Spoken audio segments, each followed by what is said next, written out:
Hi everyone and welcome to Tribe Talk. You're here with Rachel Evans and Luke Stockley, and today we're going to be talking about acceptance and commitment therapy, commonly known as ACT.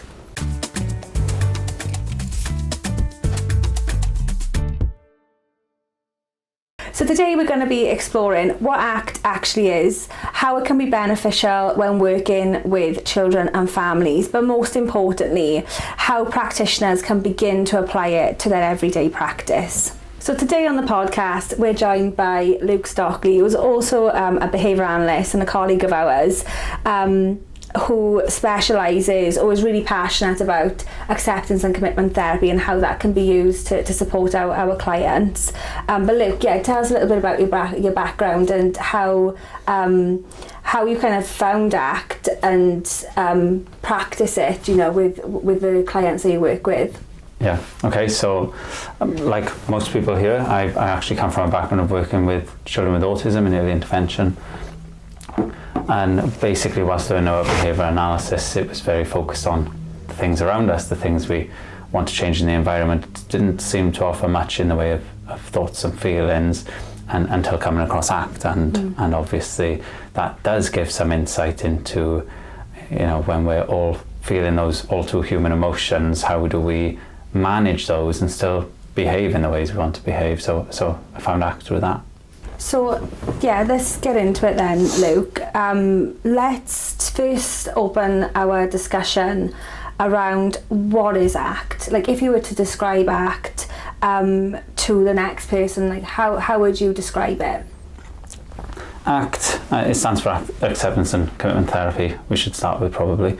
And essentially it's a set of skills that you can apply. They're very generalizable. You can apply them to a lot of different situations, a lot of different behaviors, and it's really about how to keep in touch with things that matter to you, things that are important to you, how to stay present in the moment, and how to act in ways that again are important to you, and even in the face of some really difficult thoughts and feelings. One of the questions that comes up from some of our practitioners when we're supporting children through therapy is, what is that difference really between ACT versus CBT, so cognitive behavioural therapy? CBT and ACT, they have their similarities.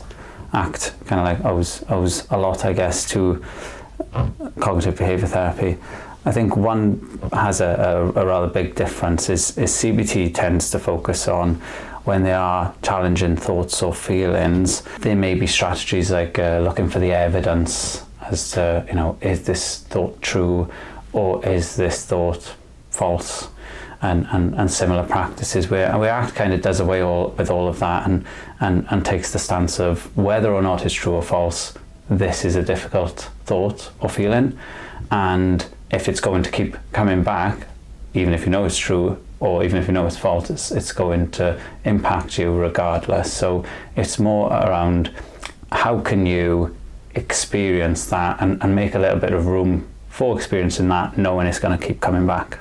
Yeah, I think that's so helpful for our practitioners to understand when supporting children that have experienced trauma, and what therapy or modality is going to be most beneficial dependent on their experiences. So whether an ACT approach would be more beneficial in a given situation, or whether CBT would lend itself better to offering that support.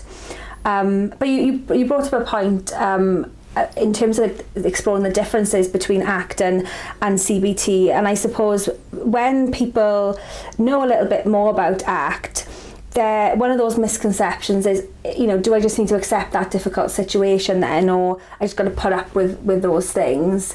How would you answer like those questions and kind of bust that myth, I suppose?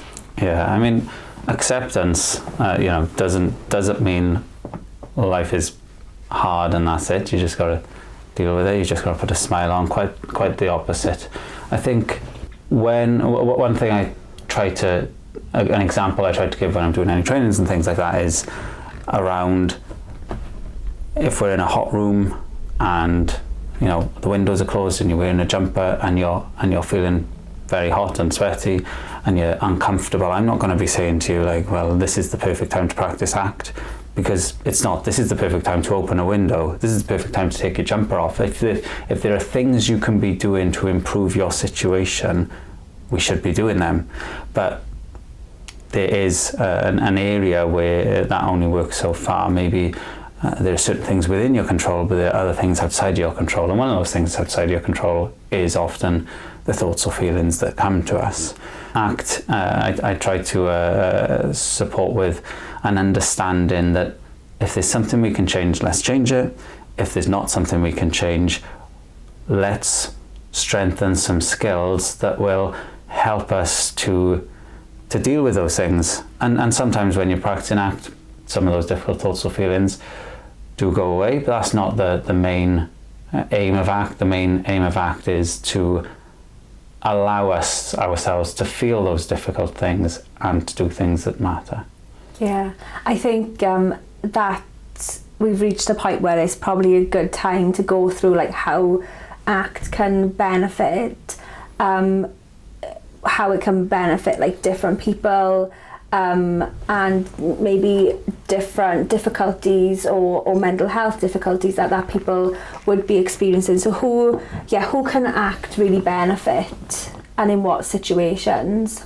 Well, it's really quite varied. There's loads of people who are going to benefit from practicing acceptance and commitment therapy. There's research to show it being effective across a wide range of individuals. So the NHS uses ACT for people who have like a stage 4 cancer in managing their pain and the symptoms of that cancer.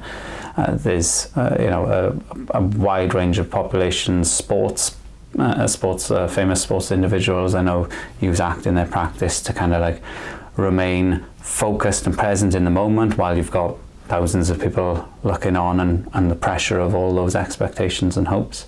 But narrowing that a bit, where ACT can be really useful is for individuals who essentially engage in an awful lot of avoidance behaviour. And what I mean by that is, what matters to me is socialising and connecting with other people, and going outside of my house is a scary thing, and maybe I'm socially awkward, maybe I just don't struggle when I'm in a group setting.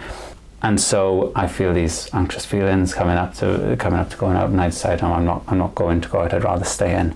ACT can be helpful for those sorts of individuals with helping them to connect to why it is important, why those social connections are important, why they did want to go out in the first place, and how to experience that, because as soon as you leave the door, those anxiety feelings are not going to go away, they're just going to increase. But how can you experience those feelings and still progress with what's important to you? And I think for social workers or professionals we're supporting, it can be really helpful the amount of people who come to us with imposter syndrome. I mean, we work in a building full of imposters. It's the reality. And it's any person experiencing imposter syndrome, ACT can be useful to get you in touch with why it is you're in this role, what it is that's important to you, and can you do those things whilst making room for that voice in your mind that's telling you that you are an imposter. We use ACT with our families too. So for the parent and carer who has reached a point of burnout and maybe knows some things that they should be doing, but in the moment they're resorting to punitive strategies or something, because when the situation gets hard, they're now in their own kind of like fight or flight mode. They're not in the moment now. They're seeing those little indicators that a big escalation is coming, and they're not doing what matters to them or what the behaviour analyst is telling them to do. They're referring to their own survival responses, and we can use ACT with those individuals to increase their motivation, get them back in touch with why they became carers in the first place, and to support them to make those changes that really would be beneficial to the child as they go through their own journey of trauma recovery. Yeah, you mentioned values and how ACT has that strong like values base and like connecting to your values. So that example that you gave around parents and carers resorting to maybe like punitive strategies through your work in supporting someone through ACT is like connecting back to your values, what you see, how you see yourself as a parent, what type of parent you want to be, and trying to connect back to that values base. I think one thing that's worth saying is no one becomes a foster carer because their dream is to send kids to the naughty step. And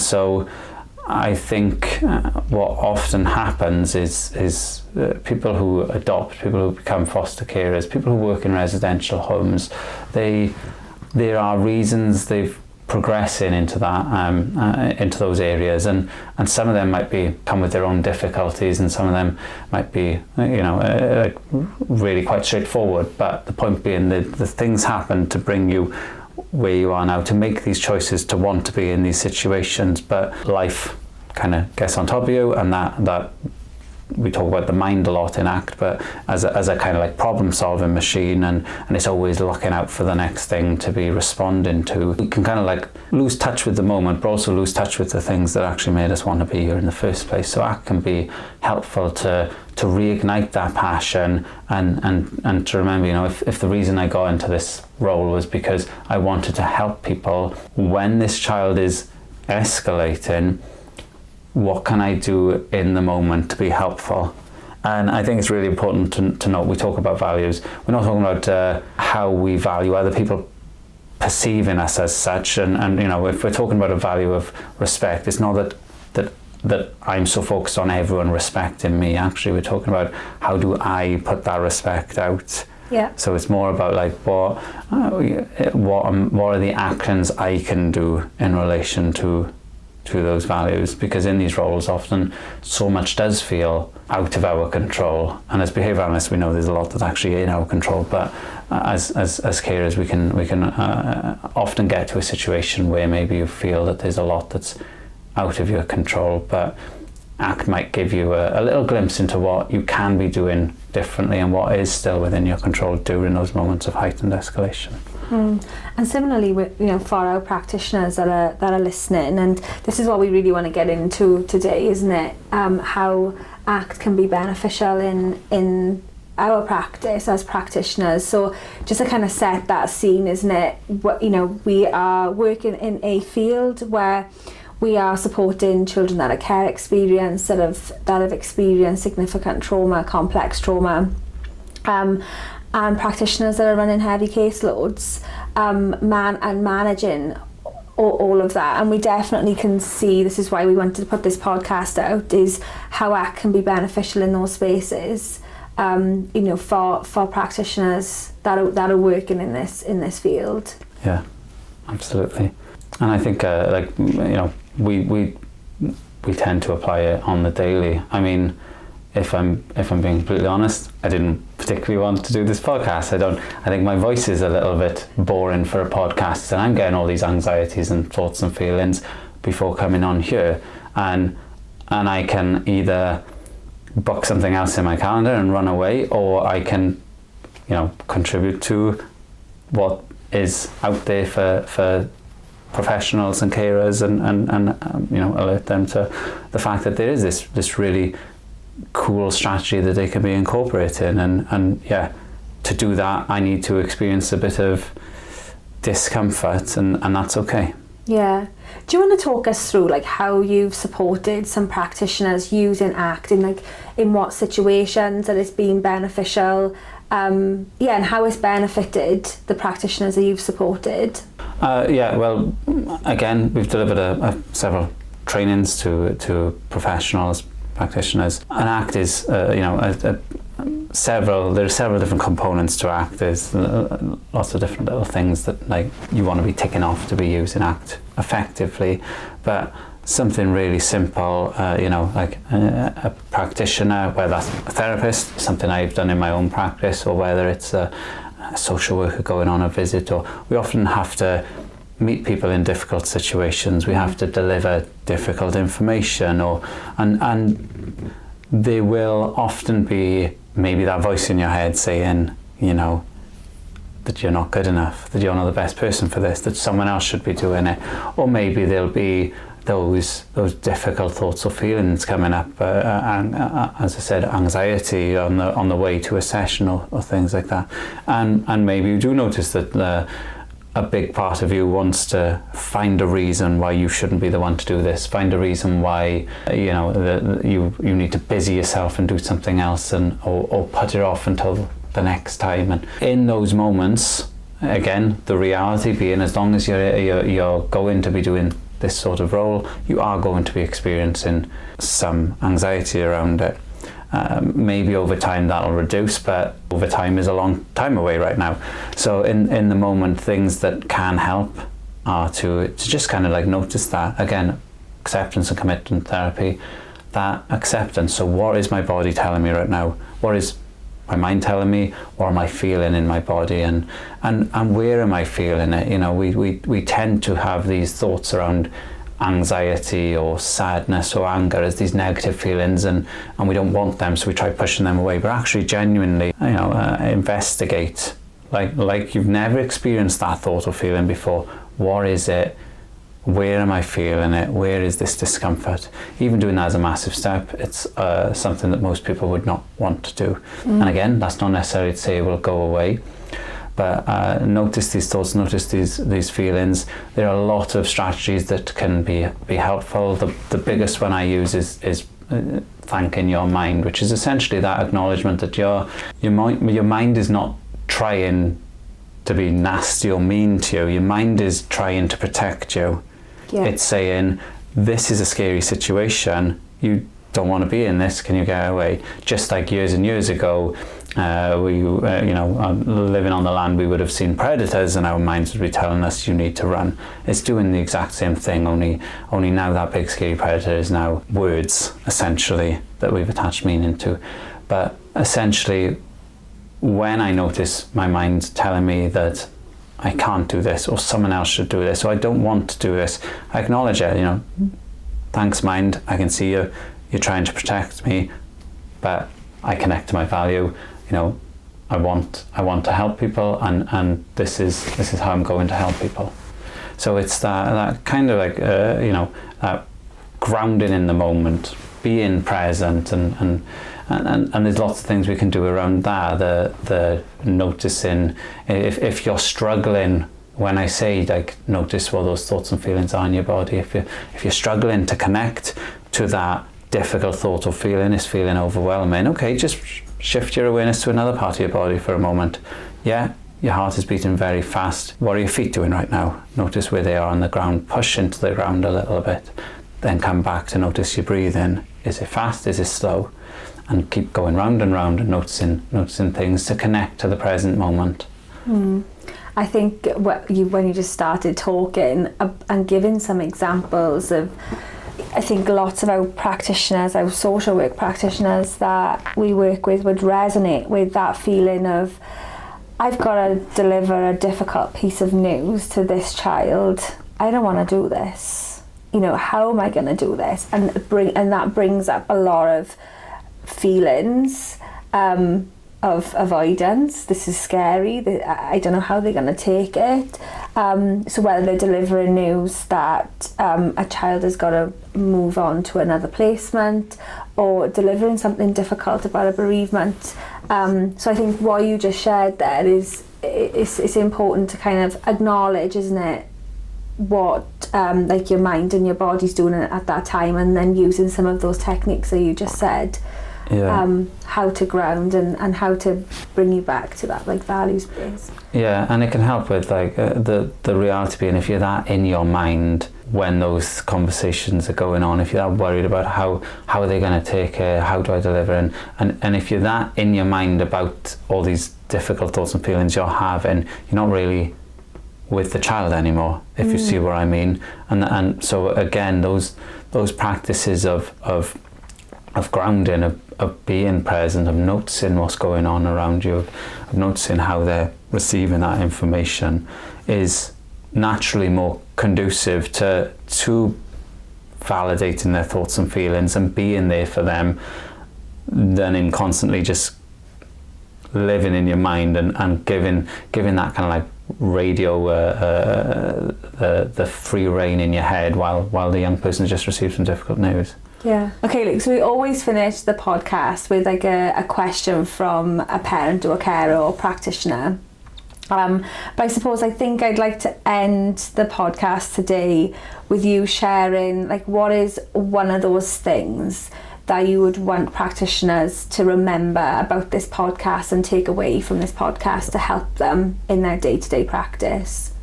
Yeah, I mean there's a lot. I'd like people to go away and learn more about ACT is the reality, what I'd like people to take away, because there's so much there that can be useful. And we briefly talked a little around some strategies, but the reality being that there's an awful lot to be practicing here, and it is like a muscle. Your ACT skills need to be practiced daily or frequently at the very least to make sure you are practicing it. But one thing I'd like people to be taking away today is the reality that, you know, whether you're a practitioner, whether you are a parent or carer, the same applies. We're working in areas where there is a high rate of like burnout. We are seeing a lot of people who are struggling or maybe even suffering from secondary trauma, and I think just acknowledging that, you know, that this is a difficult area to be working in. There's a lot to take on beyond just the 9 to 5. There are things that follow you home, and so to you know, to have a level of self-compassion. We're talking about acceptance, but it's really important that you know, do acknowledge that it can be tough and some days are hard, and to have that level of self-compassion. And if anyone is thinking, well, I don't know how to do that, a really simple, quick activity for demonstrating self-compassion is to think of someone who you care about, who you love deeply, who you wouldn't want to see going through some difficult things, and imagine they are in that situation. And what would you be saying to them? Because our minds tend to beat us up and say like, oh, what are you know, get on with it, or you know, other people are doing it, so you should be okay, and those sorts of things that can come up.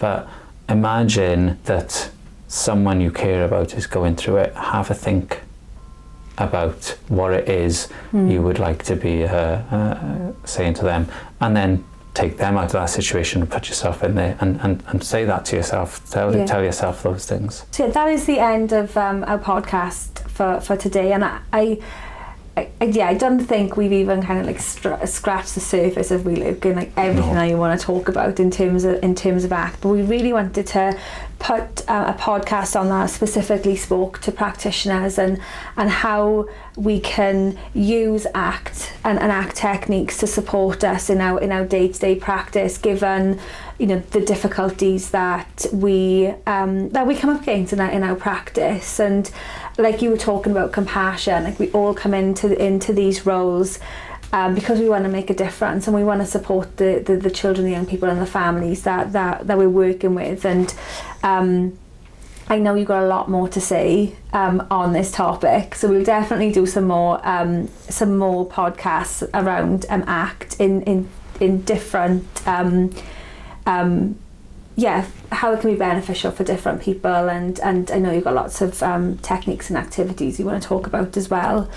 But yeah, just for today, just to summarise some of our discussion is, you know, we've just kind of introduced this concept of ACT, what it is, what it isn't, and how it can be beneficial in your practice. I hope you've managed to take some useful things away from the discussion today. Thank you for joining us on Tribe Talk.